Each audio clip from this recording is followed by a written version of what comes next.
Telegramas diplomáticos mostram que o Mais Médicos foi negociado secretamente por Dilma Rousseff.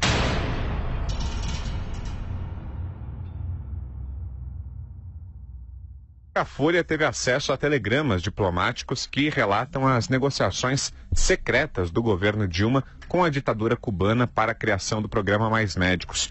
Segundo os documentos, Cuba queria cobrar $8 mil por médico, mas acabou aceitando metade desse valor, sendo $3 mil para o governo e apenas $1.000 para o médico. Para não precisar submeter o acordo ao Congresso, o embaixador José Eduardo Felício propôs que fosse um contrato comercial de compra de serviços médicos através da OPAS, que é a Organização Pan-Americana de Saúde. Como a sede da organização é em Washington, o então ministro Alexandre Padilha da Saúde propôs que as transferências fossem feitas diretamente entre os escritórios da organização no Brasil e em Cuba, sem passar pelos Estados Unidos. Nos telegramas fica estampada a preocupação do governo em tratar do caso secretamente para evitar a reação da comunidade médica brasileira. Ainda mais uma informação relacionada ao Mais Médicos. Nas 3 primeiras horas da inscrição, que foi aberta hoje, para repor as vagas dos cubanos, o Mais Médicos recebeu mais de 3 mil fichas de interessados para os mais de 8 mil postos que foram abertos agora com a saída do governo de Cuba. O Ministério da Saúde desconfia que com mais de 1 milhão de acessos simultâneos, o sistema esteja sob ataque de hackers. E aí, professor, informações importantes, né, trazidas por essa reportagem sobre as negociações do Mais Médicos, né? É importante, importantíssima, que mostra que um ano antes de ficar conhecido o programa, já tinha as negociações entre o governo brasileiro e a ditadura castrista. Mais do que isso até, a ditadura castrista é que enviou funcionários ao Brasil para sondar o mercado, para prospectar bons negócios e descobriu que um bom negócio seria esse, entre aspas, programa Mais Médicos tal. Quer dizer, o programa nasce por iniciativa da ditadura castrista, que depois de prospectar, procura o governo brasileiro e aí os traidores da pátria fazem esse acordo lesivo à soberania nacional que foi imposto por uma ditadura para receber de cada médico que veio aqui, foram milhares, $3 mil limpos todo santo mês.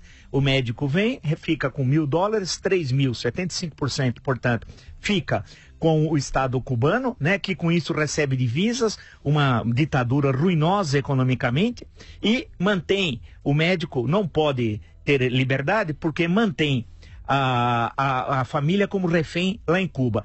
E um caso inacreditável é que, caso tivesse alguma divergência entre o governo brasileiro e o governo cubano, quem resolveria? Uma Câmara de Conciliação situada onde? Havana, em Cuba. Até o idioma estava determinado, seria em espanhol. Quer dizer, então se tivesse algum problema, quem ia resolver? Entre aspas, a Câmara de Conciliação lá em Cuba. É um negócio assim inaceitável, inacreditável que os criminosos do PT fizeram. Eu aguardo o Padilha. Onde está você, Padilha? Tem um célebre personagem, Jô Soares, que venha a público explicar esse acordo criminoso à soberania nacional. E, concluindo, a questão central, me parece, é que o programa não precisa de médicos necessariamente. E insisto nisso, tenho falado isso há semanas, mas de profissionais da saúde, da área médica. Pode ter paramédicos, não é condição sine qua non a questão da presença de médicos e tal. É necessário redefinir esse programa. Agora, a reportagem em si mostra um crime de traição da pátria, mais um crime feito pelo PT. E aí, Zé Maria, você que se debruçou sobre esse tema aí nas últimas semanas, virou um especialista no Mais Médicos. Essas negociações todas passaram aí pelo Congresso sem ninguém saber de nada? Isso só veio à tona agora mesmo? Boa noite. Não, deram um olé no Congresso. Muito boa noite, Vitor, boa noite, professor Vila. Olha, a situação é a seguinte, eu acabei de conversar com o ministro indicado para a saúde, o deputado Mandetta, né? Enquanto ele ia para o Ministério da Saúde, exatamente para discutir com o atual ministro, né, medidas que serão tomadas agora e que vão refletir no futuro governo. Inclusive sobre o andamento aí da contratação desses novos profissionais, dos médicos que já estão se apresentando, né, no programa Mais Médicos. Esta revelação dos telegramas, né, trocados entre os dois integrantes dos governos de Cuba e do Brasil, mostra claramente de que Cuba está exportando médicos, exportando profissionais de saúde e mais, de uma forma ilegal. E todos sabiam disso, tanto que houve a famosa triangulação. Qualquer juiz lá do interior sabe muito bem que quando uma transação é proibida, tipo um pai vender para um filho sem a confirmação dos outros irmãos uma fazenda ou um imóvel, o que ele faz? Triangulação, que cai na justiça. Como é que é essa triangulação? Para dar um olé no Congresso Nacional, Vitor, e aí está a maldade e o crime contra a democracia, que a democracia prevê os eixos de poder, né? O Congresso decide também, junto com o governo, o Congresso regulamenta ações que o Executivo faz. E aí, para evitar esse crivo natural necessário do Congresso, esse acordo com a OPAS, a Organização Pan-Americana de Saúde, o Brasil paga a OPAS paga a Cuba e Cuba paga ao profissional médico que não recebe nada, recebe só um pouquinho. E mais, não é novidade convênios desse tipo entre Brasil e Cuba, já houve vários, inclusive com o governo Fernando Henrique Cardoso, que já até andou em carro-lada, adorava o ex-presidente Fernando Henrique andava no carro-lada por ser um carro soviético, né, digamos assim. E aí o que acontece? O ex-presidente Fernando Henrique não aceitou uma exigência de Cuba que foi aceita prontamente pelo PT, de que o médico que saísse do programa seria imediatamente deportado, expulso do país e devolvido à ditadura de Fidel Castro, na época, agora é do irmão dele. O que acontece? Diante disso, o Brasil ficou de joelhos, né? Diz o ministro que o Brasil não pode ficar de mãos e pés no chão, que é uma posição perigosa, né? Então o que acontece? Essa aceitação do Brasil em não deportar os cubanos que quiserem continuar no programa, né?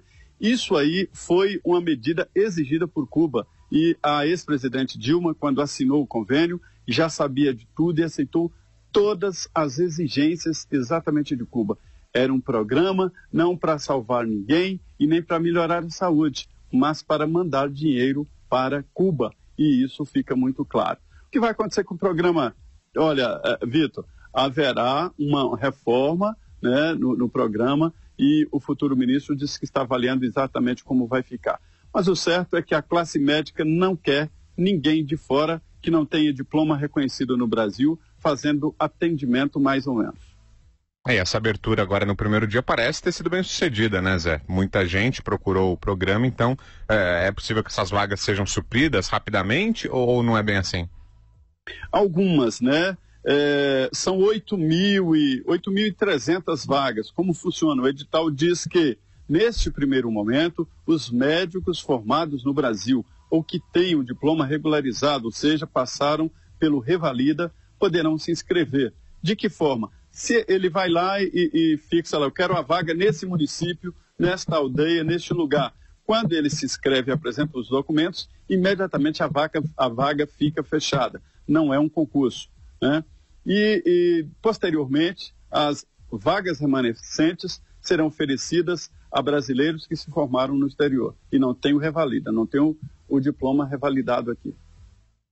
Tá certo, vamos virando o assunto, agora falando sobre o presidente Jair Bolsonaro. Foram anunciados hoje novos nomes do futuro governo. Mozart Neves Ramos, diretor do Instituto Ayrton Senna, é tratado como futuro ministro da Educação por parte da imprensa. Bolsonaro, no entanto, ainda não confirmou esse nome.